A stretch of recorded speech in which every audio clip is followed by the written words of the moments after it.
Well, thank you, Julie, and also welcome to all the guests that are joining us tonight. Just a very brief introduction because some may have already attended a couple of previous webinars and some may be new. My background is really in equine nutrition, and in 2009 I founded MB Equine Services. And so I'm a registered equine nutritionist with the Nutritional Society here in Australia. And within the consultancy, I really offer nutritional advice for private horse owners and the industry. And besides the nutrition, I have also a keen interest in property designing and pasture management. And I'm a registered or certified permaculture designer. So that's why a couple of these webinars are really integrating into this regenerative property design and pasture management. And today we're going to continue on the composting. And besides the consultancy, I'm also involved as a lecturer at the University of New England, where I'm lecturing in equine nutrition and behavior, and also doing a PhD study in foraging behavior and particular diet selection in horses. So a lot on my plate and a lot of different topics. So I am not an expert in any of these per se. So I'm in most of these webinars, I'm trying to kind of bring all these topics together and kind of connect the dots and kind of bring a bigger picture. So I hope that that you don't have too specialized questions about composting, because I'm not a full-on specialist, but I'm going to do my best. And at the end of this presentation, I'm going to talk a little bit more about the business, or particular a new section of the business about the equine permaculture movement that we're launching next month. So very exciting. So I want to tell a little bit more about it at the end of the workshop, about a webinar. Sorry. So what we're going to talk about today is, well, we're actually continuing on the regenerative solutions for improving pastures and soil health, and with a focus on composting. So we're going to first talk going a little bit a step back, looking at pasture problems.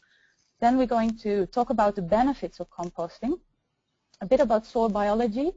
Then we go into the techniques where we're going to mainly focus on passive composting, or the difference between passive composting and hot and turning composting. And then I want to finish up a little bit of a couple of notes or comments on the compost tea. I'm not going to go in too much detail into it, and how we can apply that in key lining. So it kind of integrates quite well with the previous webinar. Throughout this session, you can ask questions. So we'll try to answer them within the subject. So there are three main areas. So we'll try and answer some throughout this presentation. And then at the end, we have hopefully a little bit time left to have some more questions, or you can email some questions as well. So in one of the previous webinars, we already highlighted some of the common problems that we can encounter on horse properties. And here is a list, and I think that most of you will be familiar with these or are experiencing some of these. And we've been already discussing, well, how can we improve this? So how can we avoid it? How can we improve our soils? And one of the first things that comes to mind is generally a quite aggressive approach, particularly when we look at modern agriculture, by tiling the soil and then resowing it and put fertilizer on. That is generally the way that we've gone about tackling some of these problems. Of course, we already been into a couple of alternative and more sustainable strategies. And what I want to highlight here is that with this process of tiling, we do get some soil fertility initially, because what is actually happening is we're damaging the soil, and then the soil life is dying, and that is actually the fertilizer for the plants initially. We enhancing that by putting a little bit of for the plants fertilizer on. So there's so-called salt-based fertilizer that you may be familiar with, the NPKs. but they really are designed more for the plant, not for soil life, and actually they can cause, well, they can really decrease the quality and initially also the quantity of our soil. And so it's not really a sustainable way of farming. We really need to look at soil health, and I think that I've highlighted that already previously in my presentations. But I really would like to highlight these two quotes. So it's not the soil itself, it's the soil life that is the most important element. And you need to create more soil than you are using, and that's the path to sustainability. And both of these quotes come from Jeff Lawton from the Permaculture Research Institute in the Shannon in New South Wales.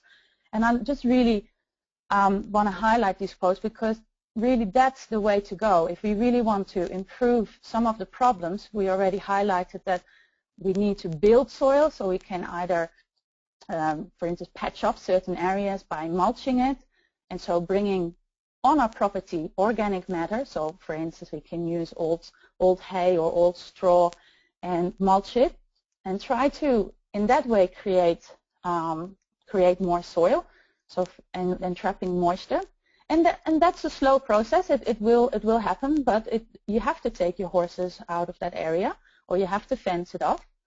The other way that we already highlighted, and that's the main focus of this presentation, is to look into more organic, more building solutions. And that's where we come to making compost. So fertilizing either with direct compost or with an extract, so tea or biofertilizer. So in this presentation I'm not going to go into much on the biofertilizer, but there are a couple of ways how we can build soil and put fertility back into the soils using compost tea and biofertilizer.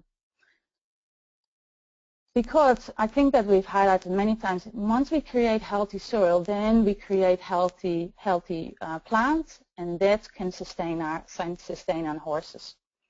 Very brief overview, and I didn't want to go too much detail into it, because I think by now we have quite a picture that we really need to work with nature rather against nature if we really want to create more resource, have more resource availability, and to have that over longer terms. So really look at the immediate terms and the long terms for sustaining the needs of our horses and also for our own needs. It's not only for our horses. You may have a property where you're even trying to grow foods.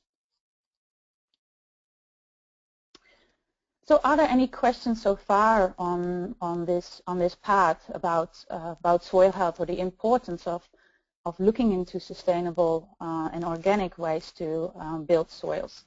There's no questions so far, Mariette, but so if we continue at the moment, but we encourage people to just type in on whatever device you have, maybe questions, maybe a chat box, depending how you're logged in as to what is available. And that way we can get some conversation going between the class. Thank you. Well, it's a very short introduction, as said, and probably very straightforward. And so if we look at now at what do you do with your property waste, because composting is really about, well, waste management. What we mostly see on horse properties is either two things. It's we like to harrow it, so we like to harrow all the manure on the pastures and spread it out. It's a very easy way to do, but it can create some problems. It depends also on the amount of pasture you have, how many horses you have on it. Do you have paddocks available where you can do cell grazing in a rotational system, where you can move horses off the paddock, or are you spreading it out in a paddock where horses need to continue graze as well, which can cause various problems. We've been discussing this as the horse sick pastures, so the pastures that may be reinfected with parasites and worms. Also, what we also see is that horses become then very selective in grazing because they don't really like to graze where they have defecated. So they will only move in certain areas, which can cause overgrazing and growth of the so-called weeds in areas. So we really need to manage that. So it's not necessarily bad, but depending on your property size, also on the climate. So in some climates, harrowing may not really be beneficial because the feces just stays on top of the ground and is not really taken up by the soil, by the microbes and by soil workers, because there is no moisture. So we see this generally in arid systems. So there needs to be some disturbance and water before we can really clean up the manure, if manure is spread that way. However, if you're in a kind of in a more humid environment with more water distribution, you will see that it really is quickly cleaned up by it soaks back into the soil and it's cleaned up by broken down by your soil microbes. The other way that they go about their property waste is to make a little bit of money by selling their manure.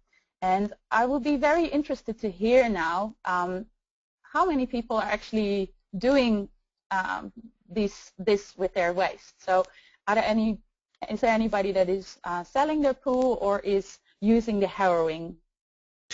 We've had some replies come in, Mariette. We've got one participant that makes biofertilizer in compost tea and compost. Another person does hot composting. Another participant puts lots of rest in the paddocks between grazing. We've got harrowing, and then we've got some people that not doing anything at the moment, and they've come along to learn. Okay, very good. Well, it's very good to hear that we already have some people that are either already compost or even go a step further, making their own compost tea or fertilizer. So when we get to that part, I'd love to hear a little bit more about their application and their observations of and their benefits on their property. So getting back to using waste, well, instead of selling it or instead of harrowing it, we can actually collect it and turn it actually into a resource by adding a couple of other ingredients. And that is really what composting is about. It's not only about manure, and we'll get to that a little bit later. But what is composting? It's using the natural process of decay to change organic waste into a valuable humus-like material called compost. So really nature is doing its work, and we really just recycle the nutrients.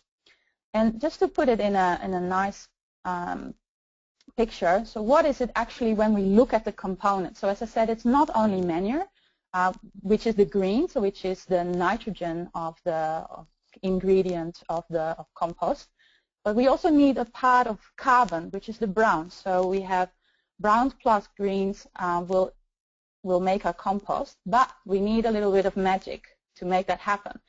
And we need water, we need air, and that will bring life.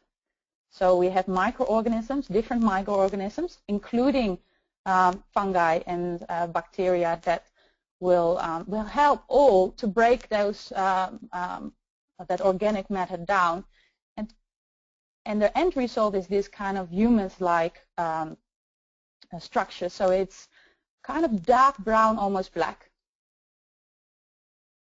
And there are many benefits to composting, and I've listed here a couple. And you can do a Google search about organic versus artificial fertilizer, and you will find a lot of discussion. So, but what it's most important and what the benefits are, it really removes waste, and you use by recycling. You can then use that for soil bathing. It actually has the ability to destroy pathogens. So by composting, because we'll get to that when we get into the mechanisms when we're talking about heating the pile up. But you can destroy pathogens. You can destroy weed seeds. Microorganisms in the compost can actually even degrade toxic chemicals. They can actually bind them. It's also not only the microorganisms, but also just by the structure, by the carbon structure, we can actually absorb a lot of toxins. So it can be a filter, and it recycles the dead, which can be very handy. And it really, in the end, can actually make you more money. Instead of selling your manure, think about selling your compost just one step further. It's definitely something that you can can sell to your local, for instance, gardens or neighbors. There's always some, particularly if you're in a semi-urban area, that's a very good way to make a little bit more money out of your waste. But if you have a horse property, you probably will reuse it onto your pastures. The other thing why we should compost, not only for our own interest, if we look at the bigger picture, it's also about earth care, and within permaculture that's actually number one: earth care, people care, and fair share. And why composting? Because if you look at this map, it's not very clear. I'm sorry about that. I could not find a better one in that resolution. But the red really hides the most vulnerable parts, and it kind of goes back into the green parts, or in the yellow parts. And we can see that in Australia we have some areas that are at danger of more desertification. As you can see, it is getting closer to the areas that we live, so on the east coast, and other parts of the world are struggling with the same thing, and it's mostly caused by by the way that we've been farming. So we've lost a lot of soil, which we already highlighted in the beginning, by using tiling and resowing of crops, and also tackling pasture problems, or creating more pastures for our livestock. We've been really depleting our soils, and on top of that, not only are we using salt-based fertilizers, but think about all the other chemicals that we've been using, so fungicides, pesticides, herbicides, and that is causing significant loss or quality and quantity of our soil. So we really need to work with soil if we want to create healthier pastures, more biomass. And so a little bit about soil. We need to know a little bit more about soil biology. Again, I just want to kind of go back to these quotes, because they are just a reminder of how important it is to think about soil first before you think about that top part. And just have a look at some, and I think I've highlighted this before in one of the webinars, but this is generally what we see on the left side. We generally see this is the kind of typical soil that you will find on many properties. It's kind of really stripped off it's really stripped. There's no real topsoil. What we are really seeing is the subsoil. On this side, on the other side, we really see a soil that has a better structure. It needs to be good soil, or good topsoil needs to be full of life, and it needs to be easily easily dig into or kind of break apart. It needs to hold a little bit, so it should not crumble, but it should really hold a little bit, and that's the moisture. See those molecules, humus, one part of humus can hold 4 parts of water, and that's really the power of this humus, this kind of decay of organic matter. And this is one of the things people then ask about soil type. They are really worried about, well, I don't have the right soil type. Well, we know that for instance, certain soil will dictate, for instance, an acid environment, others an alkaline environment. So when you have a waterlogged soil, it will be more acid, anaerobic. When we're in the desert, we find a more alkaline. We would like to have the soil somewhere between 6.5 and 6 for a pH, because that allows the best uptake for plants of minerals. So we generally say that don't worry too much about the type. You can create topsoil on any type. Okay, some soils it will be a bit harder and in some climates it will be a little bit harder than in others. But it's really about thinking about topsoil, building topsoil on any subsoil you can build. But there is a lot out there about which soil types and what kind of strategies can you apply, adding lime and that kind of thing. But it's really about that top layer, and I cannot highlight that enough, because it's not the plants that we feed. We feed it through a process of breakdown via microorganisms. So we have to think about our microorganisms. And here again, a schematic picture of some relations within the soil, and that symbiotic relationships with plants. Because in the soil, the animals don't have direct ability to capture sunlight, so the photosynthesis process cannot happen, and so they rely on actually this exchange with plants. So by the root tips, they have an exchange of carbohydrates so that they have their energy, and in return some of these organisms, in particular fungi and some of these bacteria, will exchange minerals and even water.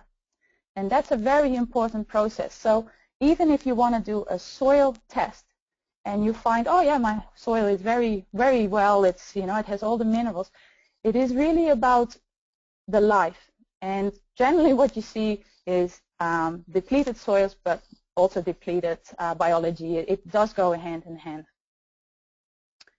And just here a nice picture to highlight the fungi. So just to go back, which we call the mycorrhizal fungi here, that has here a clear arrow both ways. That's where I want to highlight this symbiotic relationship. But because these networks are very important, particularly when we look at trees, because these networks can stretch for miles, and they can be a network for this exchange. So this is just a very nice picture to just highlight this connection. So they are just the threads of a fungal spore, and as I said, it can cover like 1,000 acres. There is actually a book from Paul Stamets, and it's called "How Fungi Can Save," or like "How Fungi Can Save the World." And I will be able to give the actual reference later on in this webinar. I don't have a reference list, but I will definitely put that in the email after the webinar. Fungi is the largest and the oldest organism in the world, so it has been co-involved for many thousands of years, and it really is an important part in our soil. So we really need to think about fungi, because it can also absorb toxins. It has been used even to clean up oil spills. That's actually some of the work that Paul Stamets has been involved with. So very fascinating, although when you look at it you kind of go, well, it's a boring organism, but it's very important in our soil structures, and particularly when we're when we're dealing with trees. Because when we are looking actually at soil, so more our pastures that we are dealing with for horses, there is more a relationship with bacteria. And here we have, for instance, those that you may be familiar with, the nitrogen-fixing bacteria. So they are actually already attached, and they are able to exchange nitrogen, because plants cannot use the atmospheric nitrogen. That can only be used, only bacteria can transform this into a form that can be taken up. So there's all these kind of molecular kind of changes that need to happen before it can be, the nitrogen can actually be used by the plant. And so nitrogen fixing bacteria play an important role by making this available. So it's kind of a shortcut within this in this process. So fungi and bacteria play a role. So in fungi we see more relationship with trees, and also with grasses, but more dominated in forest areas. And when we're looking at pasture plants or herbaceous plants, we see more an importance of bacterial activity. Besides fungi and bacteria, weeds can also be very important, because when we talked about it in a previous workshop, weeds can be an indicator of what is happening or not happening with your soil, and generally they can accumulate that is lacking. So for instance, if the soil is lacking nitrogen, what we see is we have these nitrogen fixing plants dominating. Or if the soil is very compacted, we can get, for instance, thistles.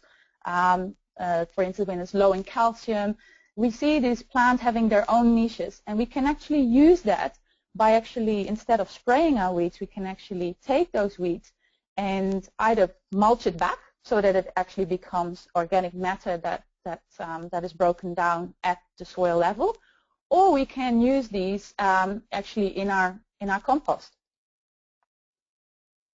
Are there any questions so far on the soil biology? Again, just very brief Okay, we've got a couple of questions, but they actually relate to slides that you have coming up. One is brown to green ratio. Another one relates to how often should we use compost tea or biofertilizer. So I think some of those are coming up in your slides. Thank you. Yes. Yeah. Well, so if there are no questions about soil biology, again, it's not my specialty, so I may be missing some very important points here. But again, I'm just painting the bigger picture of why we should take care of our soil and which relationships are very important.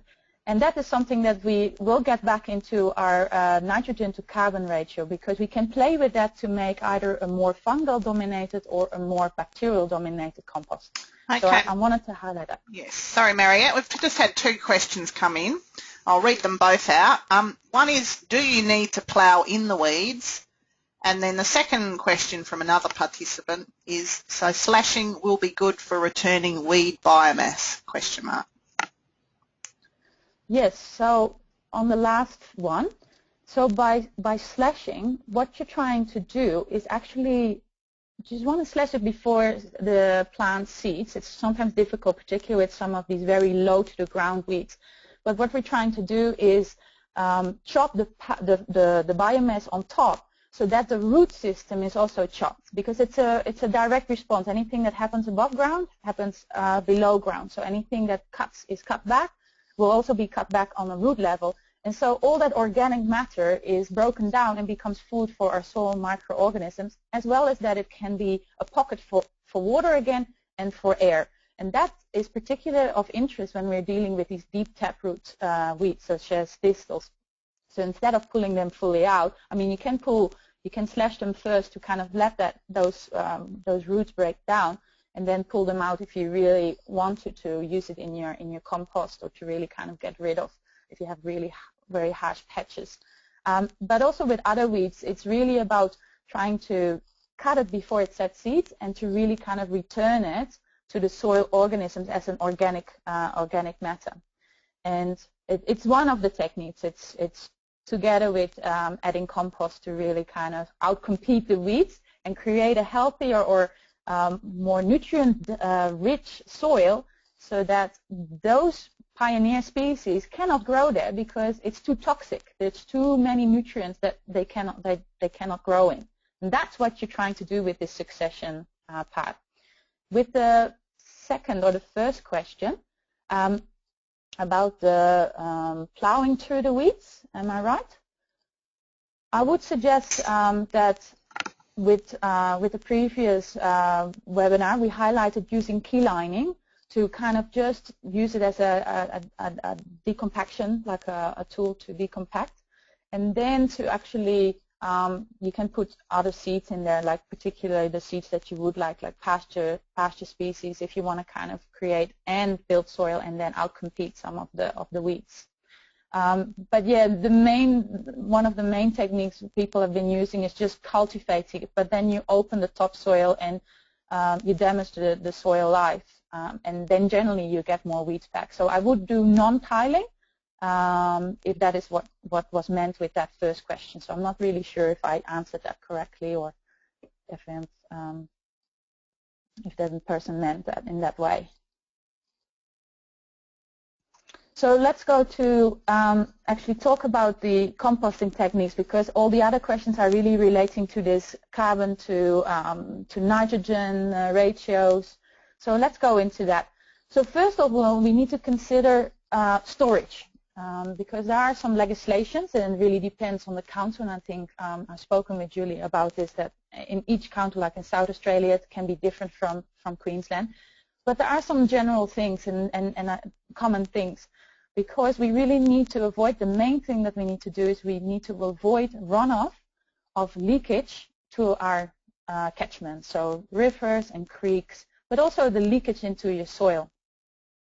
So you need to consider the location of either your straight manure or your bedding, and also your compost storage. You want to have certain sections of your property designated for that.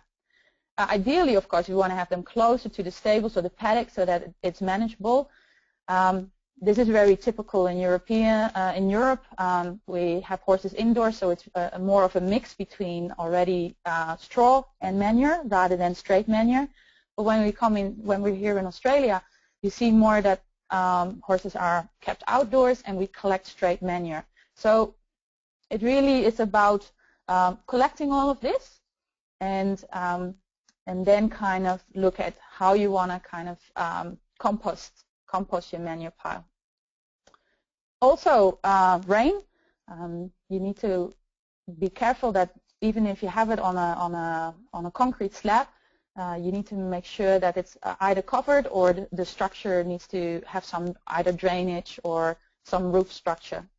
I have here a couple of examples. These are from a colleague in the US, some of the properties that she's been involved with. And this is one of the suggestions that they come up with, like have a full-on different segments, concreted in.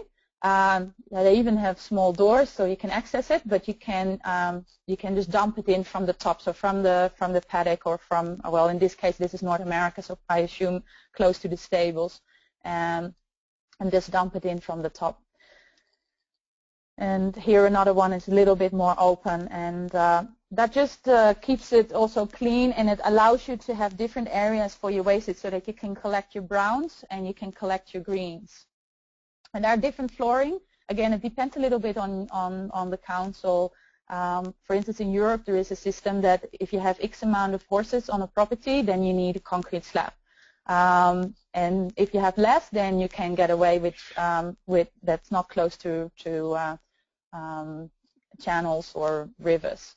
But you can use flooring like gravel, clay, rubber. There are a lot of solutions, but check with your council just to make sure that you not get in trouble if your neighbor is really having problems with your operation or your horses.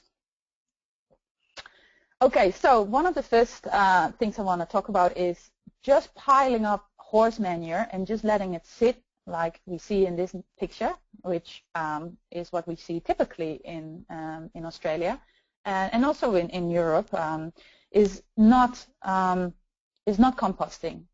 It's just a pile of waste. Composting is about managing the decomposition. So a lot of people stock up, but not truly compost.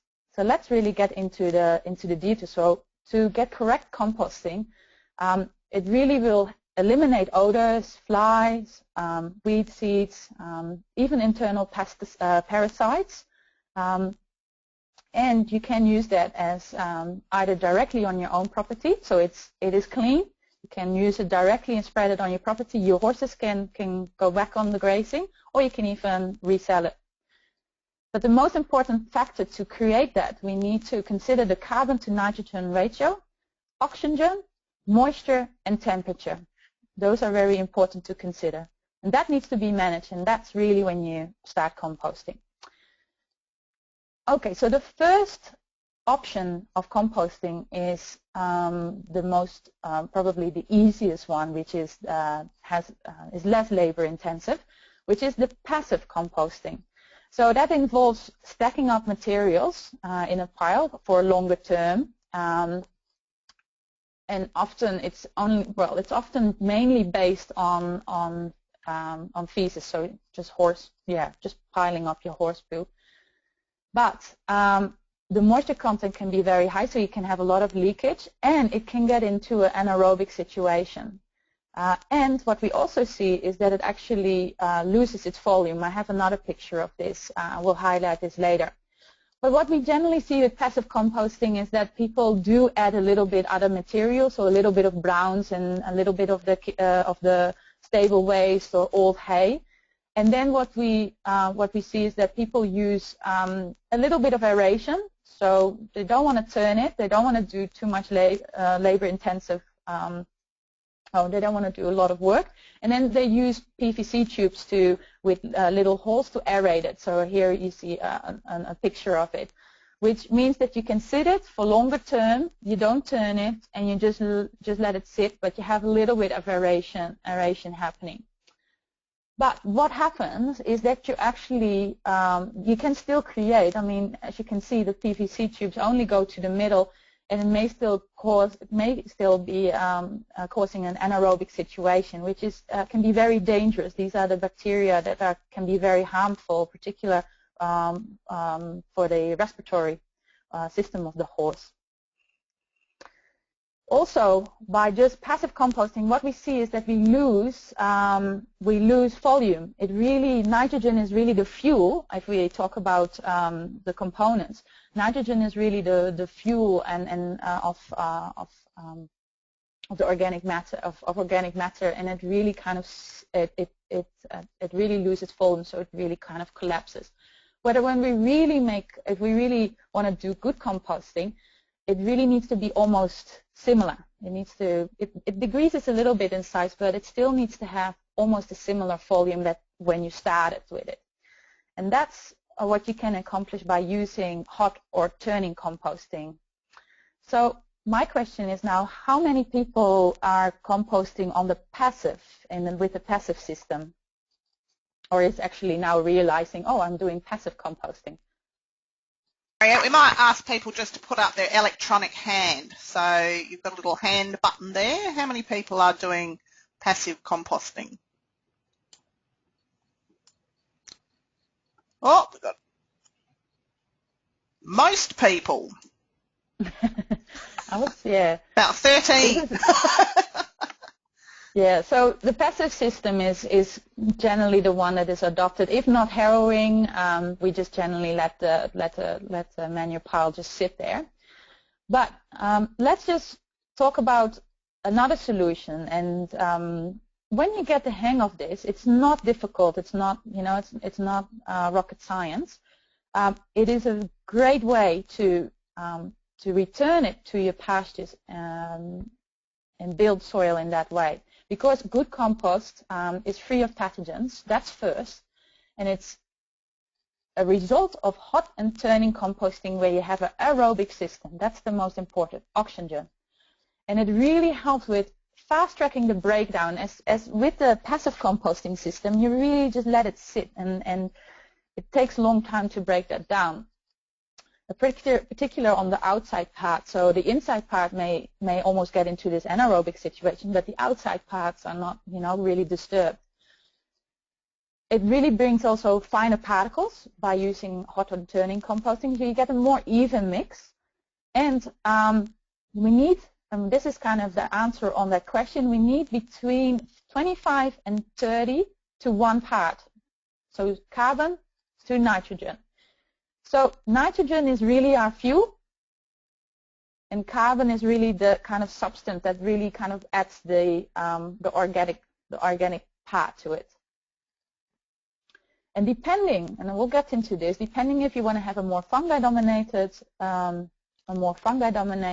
compost or a bacterial dominated compost, you change it. So more wood, so more woody material, so more carbon, is more fungi dominated, because as we know, fungi likes forest, really kind of make fungal spawns on and really decompose the woody material, so cellulose.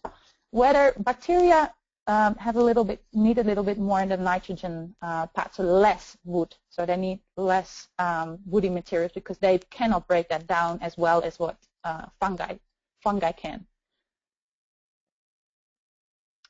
So here are a couple of browns and greens with their carbon to nitrogen. So that's just when you have wood chips or sawdust, you will have a 400 to 1 ratio. And when we go to so that's like your highest. So if you go to straight wood, it's the highest carbon. And then when you get to straw or leaves or fruit waste, you get lower to the carbon and carbon to nitrogen. And of course, with the greens, it gets even less. So chicken manure, so here we have horse manure is 18:1.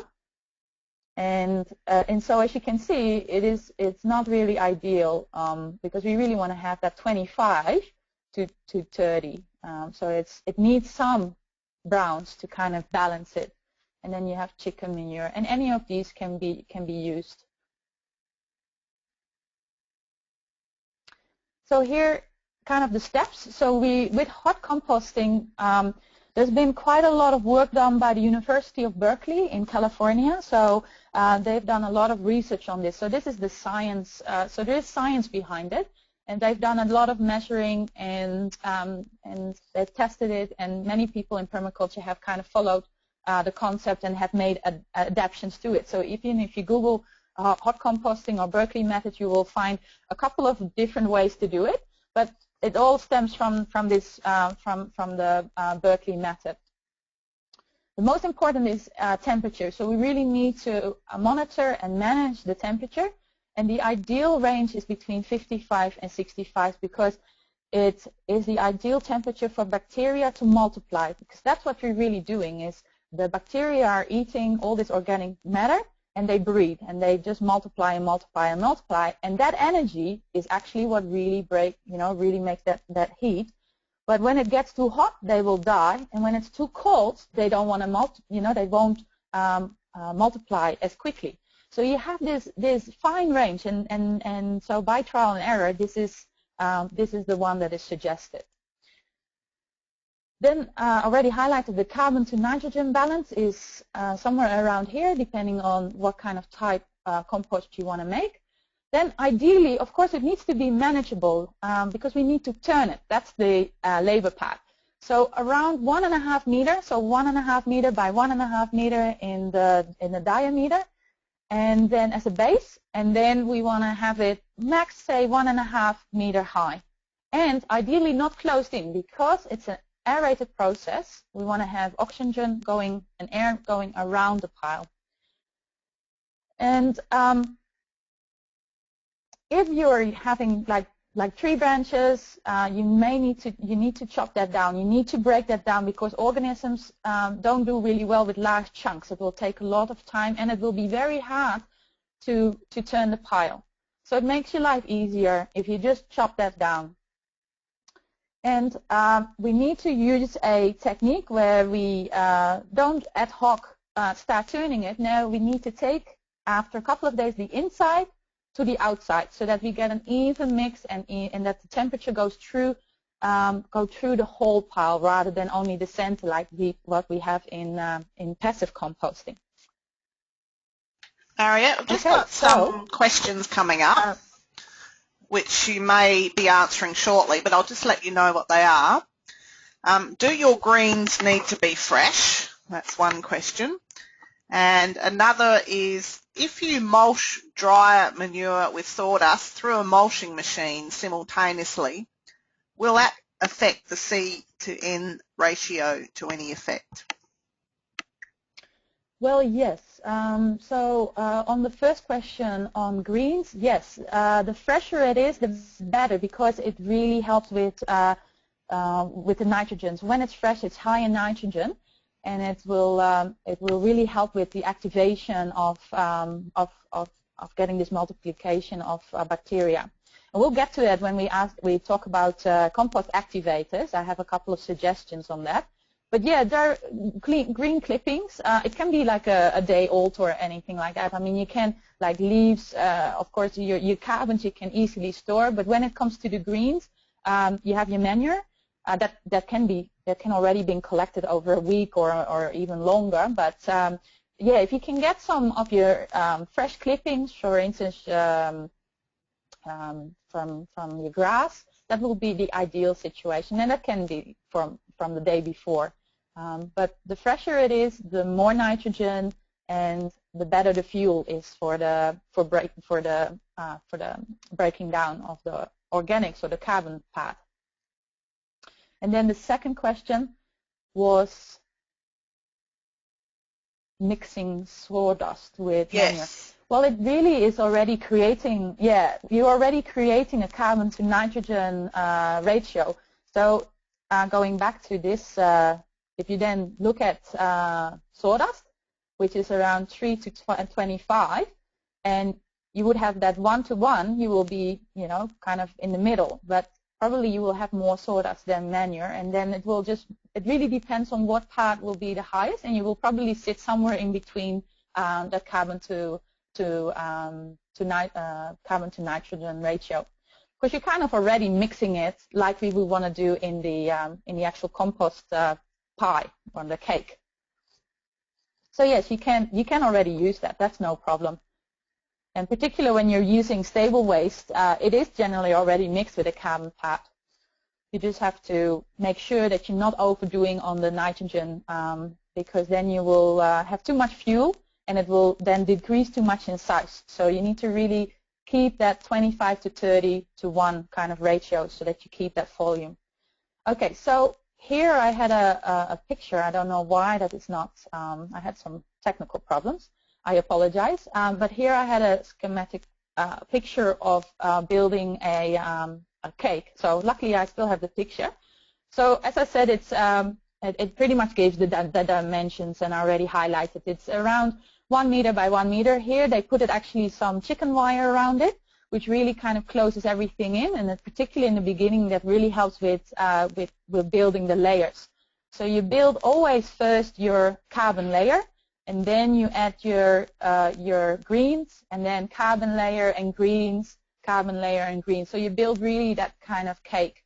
And you spread the nitrogen part is much thinner than your carbon, because we have that 25 to 1. And you just build that, you stack that up, and it's also by trial and error.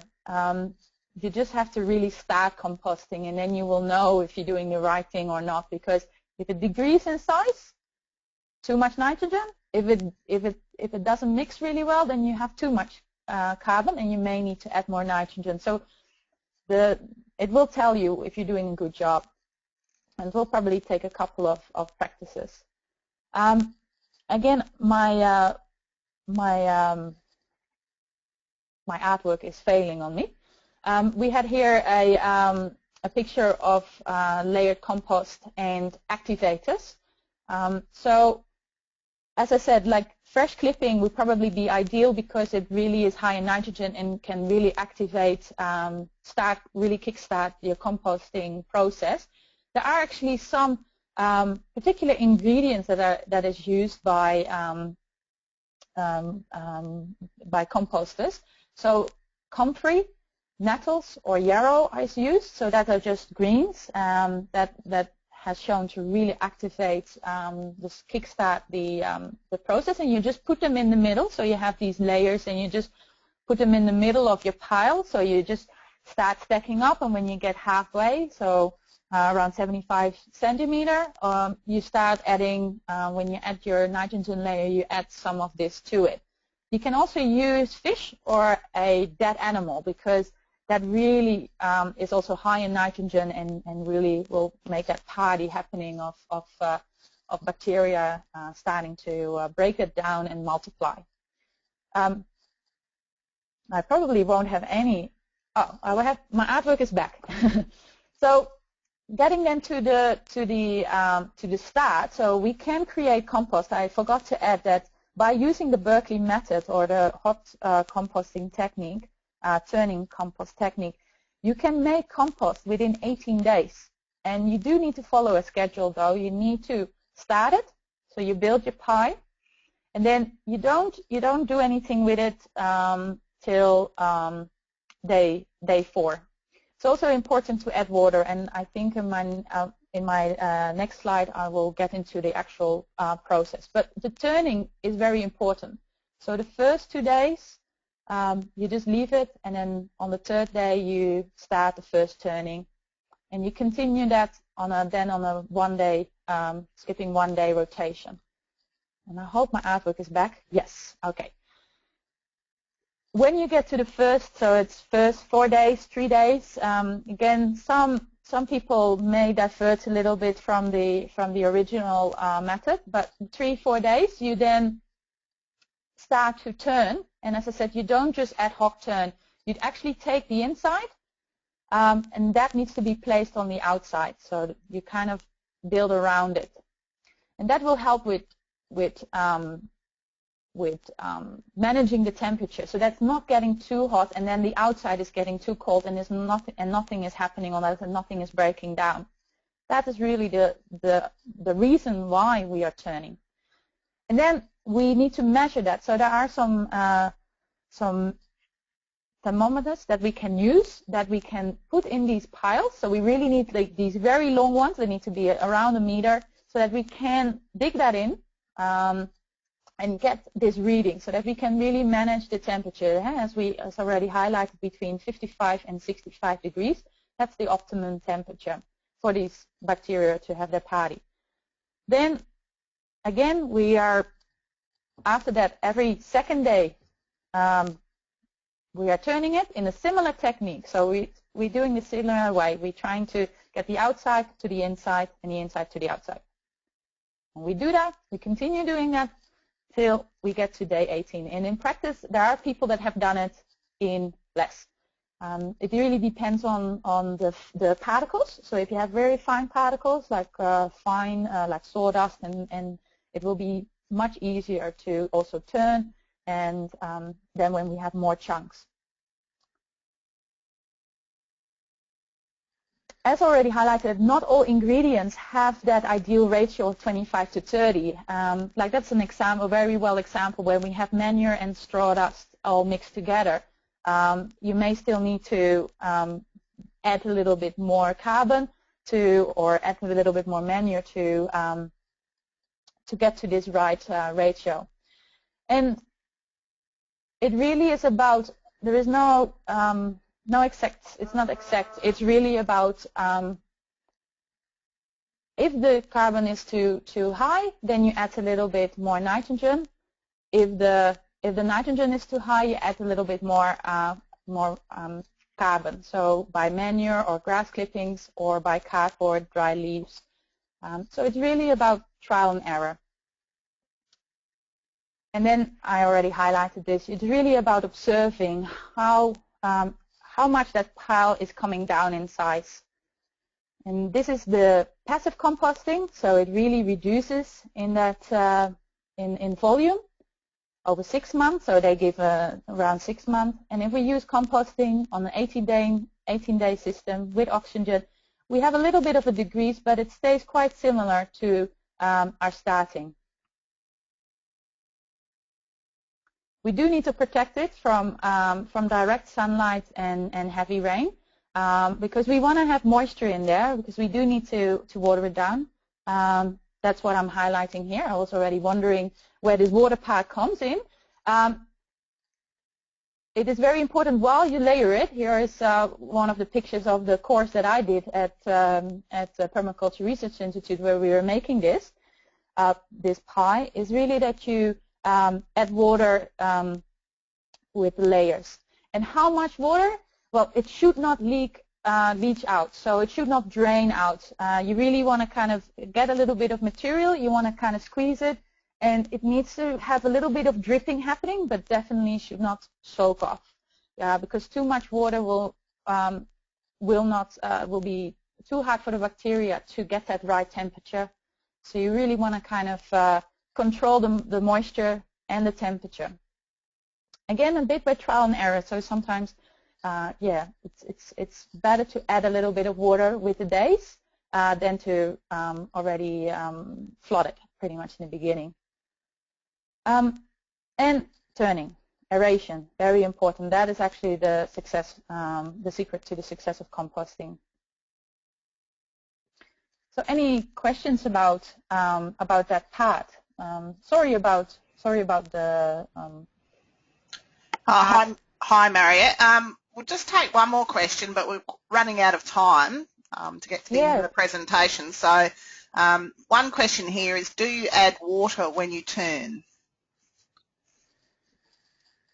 Well, if it's very dry, yes. So you do add a little bit of water. You do want to kind of keep moisture in, and because as soon as it's drying up, then the bacteria, then you won't get the temperature as well. So too much water or not enough water will not allow the bacteria to get to the right temperature for multiplying, because they need that moisture for also the decay, also for the decay process. So yes, so you do add water to the pile according to when you turn it to the dryness, because that is also dictated by the outdoor temperature. So if you're in a humid system or in an arid system, your compost pile will react differently.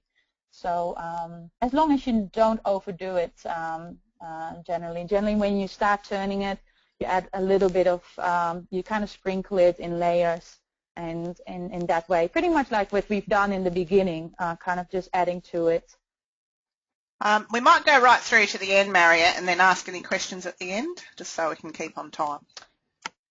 Yeah, so compost tea. So it's not a subject that is discussed a lot actually at workshops, because depending on your region, they are a little bit careful with this, because compost tea, if you don't do it in the right way, so if we don't aerate it, we get anaerobic conditions, and when we spread that extract onto our soils, that can be harmful. So we need to make sure that if we want to go into this next step, we need first of all aerobic compost. So we need to have done composting by using the Berkeley method, and then that we can use to actually make into a liquid by extracting bacteria. So we actually use a little bit of the compost that we made, and we put that kind of like I'm highlighting here in a bag, in a tea bag,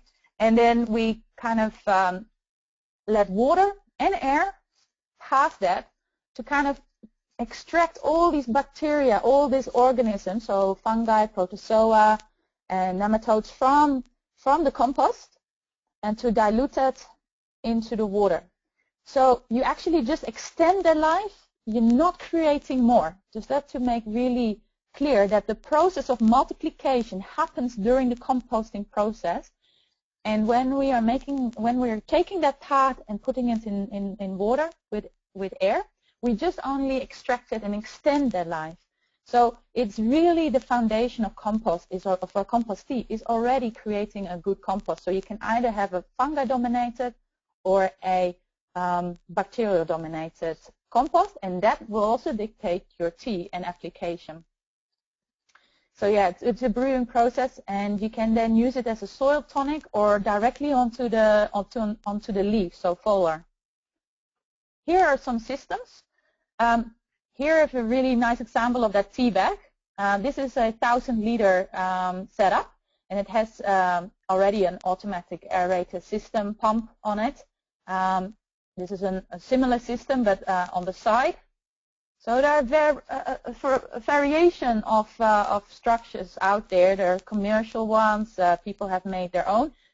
You can have them even in smaller buckets. So people that are gardening, they use generally these systems, so because they're only having small areas. But for large applications, we really kind of look into these 1,000-liter systems, and definitely on a commercial level, when you are buying any of compost teas, they are made more in these kind of, or even bigger barrels than these.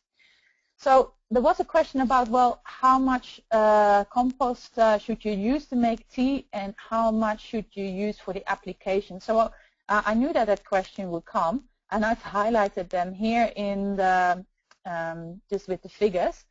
So there is a group called Soil Food Web there's a researcher. Her name is Elaine Ingham, and she is really she's made this book about compost tea. So you can find some information about that online.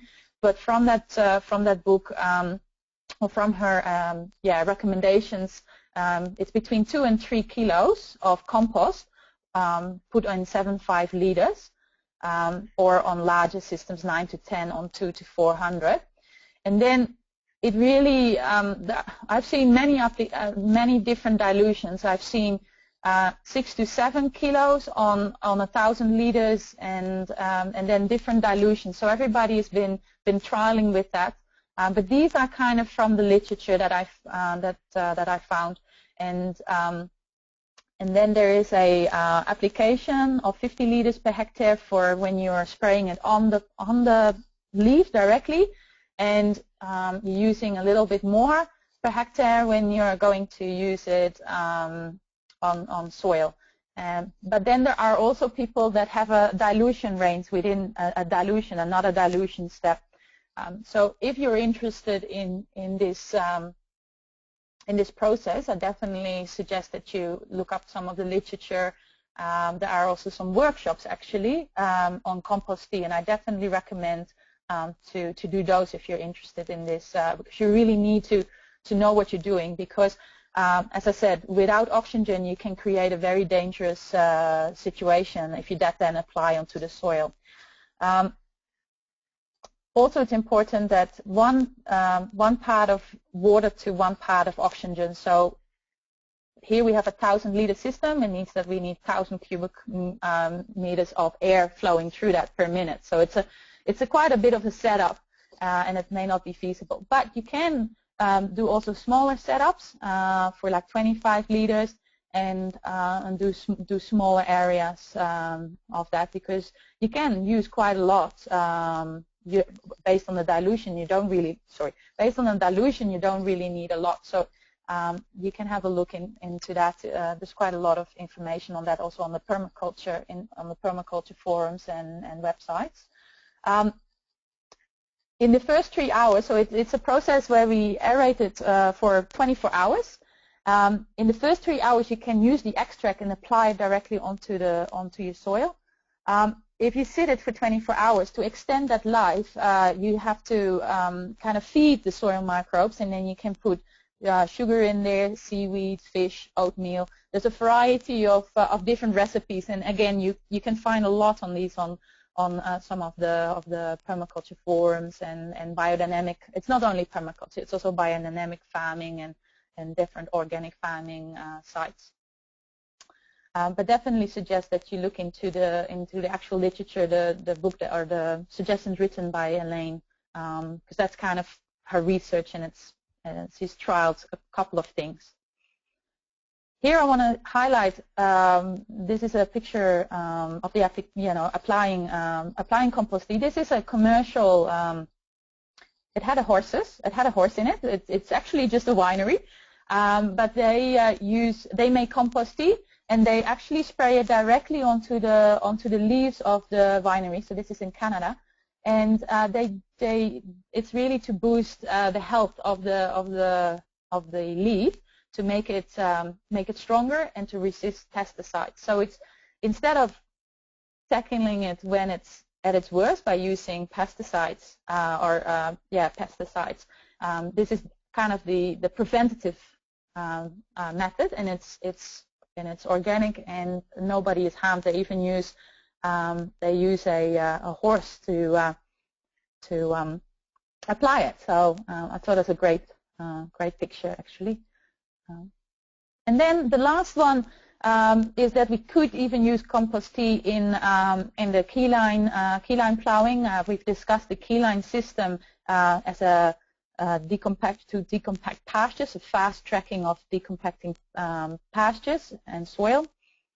And here we see an application of a super plow where you actually can put seeds, and you can also have a system on here where you can actually feed directly compost tea into your rip lines, which they call super plow. There's quite a lot of information and also some videos on it, which is quite nice to research. But not something that may be directly in hand, but it's just to highlight that there are a lot of applications for compost tea. I don't have the biofertilizer isn't something that I have not put in this presentation, but I do talk about it a little bit in my book, and it's also just it's actually more a ferment that you make with different ingredients, and then you kind of ferment that for a while, and that's kind of the basis of the biofertilizer. But also for time reasons, I'm not going to go too much detail into that. So if you're a bit interested in that, there is a bit more information on the website or in the book. And then finally, just a note on that, it's all great that we are thinking about soil building and that we are using different strategies like mulching or composting to create soils. But then we still need to make sure that we are not destroying the soils with our animals by overgrazing it, over-trampling it. So my last note is that you still, while you're thinking about all these strategies, direct application on the soil, we really need to also think about kind of zooming out again and see what our animals are doing, and we need to manage that. So even though you can put horses back onto a paddock if you spread compost, you may still need to move your animals to keep your paddocks rest. So don't forget that. So think about your grazing planning as well, which is actually a webinar on its own. So that brings me really to the end of this webinar. I hope I managed it well with the time, and more than happy to take any questions or any comments, of course. Perhaps we'll just take one question, and then you can let us know about your new website. Yeah. Somebody would like to know, how often do you spread the compost tea or biofertilizer onto your pasture? Yes, so it is really, compost tea is a kind of a Yakult for the soil, or for when you use it on the leaves. I'm not really up to date, for instance, with the foliar, but for instance for the soil, you only need to use it a couple of times, and then the times between when you apply it for the first time and then the second time will increase. So then the third time can take longer, so you don't have to do it with every season, or for instance, every sowing season or improvement season. So for instance, autumn and spring. You may then skip a whole season and apply it the next year when the rain sets in, for instance. So once you apply it, you're already boosting that health, and you don't, unless the soil is very depleted, you may have to give it another boost on a shorter term, and then you can kind of stretch it to the next season. So you skip kind of the season, and then you can do it on a 2-year rotation. So you don't necessarily have to apply it on a regular basis if you manage the soil well with your grazing, because as soon as problems occur or the soil is degrading in quality, then you may have to feed it a bit more. But the idea behind it is that you kind of give it a boost and then kind of let it function, and then give it a boost when it's with a kind of a delayed, because if everything goes well, you don't really need that because you're already creating good soil life. So it is really to kickstart soils, and then just to kind of maintain it over a longer term. So that's generally how it's been advised. But when it's on the foliar, I'm not so sure how often you could apply that. So when you spray it directly onto the leaves, for instance, in that winery, it would be interesting to know a little bit more about that. But that's what I know from the literature and from talking with people, is that you can you really kind of spread it out. It's not every 6 months. It could be 6 months, and then a year, and then 2 years if you manage it well.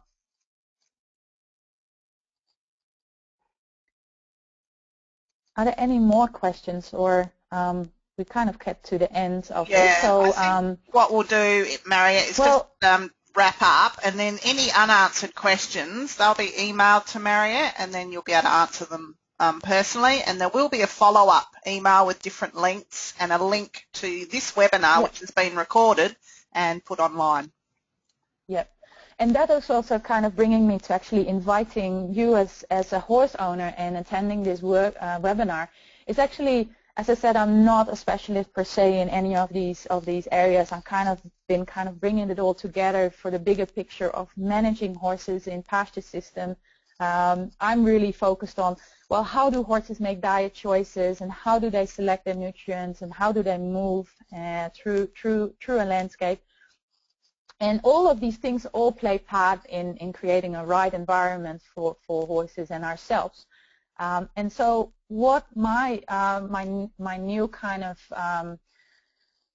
of movement is actually to invite people to kind of join the equine permaculture movement and actually come to the website where we're running a blog for horse owners and land owners to share their experience. So I'm inviting you to actually write blog posts about your experiences on your property. For instance, I already am very happy to hear that people are already experiencing with compost or even compost tea, and I would like to hear from you how that works on your property, and so that people can get an example, and that we can get some before and after pictures, and that will be a great way to kind of start a bigger discussion, and hopefully also more people joining in the action of actually starting composting or even going to compost teas. So the website is just equinepermaculture.com. If you go to that website at the moment, we are working on it, and the official launch is not till the end of or mid February. And we will have educators like myself, and I'm inviting different educators to also write blog posts. So it will be an educational website with informational articles by, well, if you call it experts or people that are in this field, and also having these stories from the horse owners themselves, so that we can kind of get this kind of mix of information. Because a lot of this, when we're working with nature, it's not exact science. It's actually, there's a large part, there's an art to it. And that art, trial and error, that's great. That's great value for everybody. And so if you have a nice story, if you would like to contribute to this new website and movement, there will be little additional things to it. So hopefully in the next webinar, I may be able to give some more information. Then definitely contact me, and love to hear your story. So send an email back to Julie, and I will get in touch with you. Well, thank you very much, Mariette. That was excellent. And as mentioned, this webinar has been recorded, so we will put that online and send everybody the link. And just take a note of Mariette's next one there on the Thursday, the 12th of February. So that will be on how we can balance the nutritional requirements or the nutrition of horses that are pastured, and what do we have to do with the supplementary feeding. So how much do we feed? And it's actually a very tricky one, probably raising more questions than solutions. But that will be the last webinar. So I hope you join in again. Thank you very much.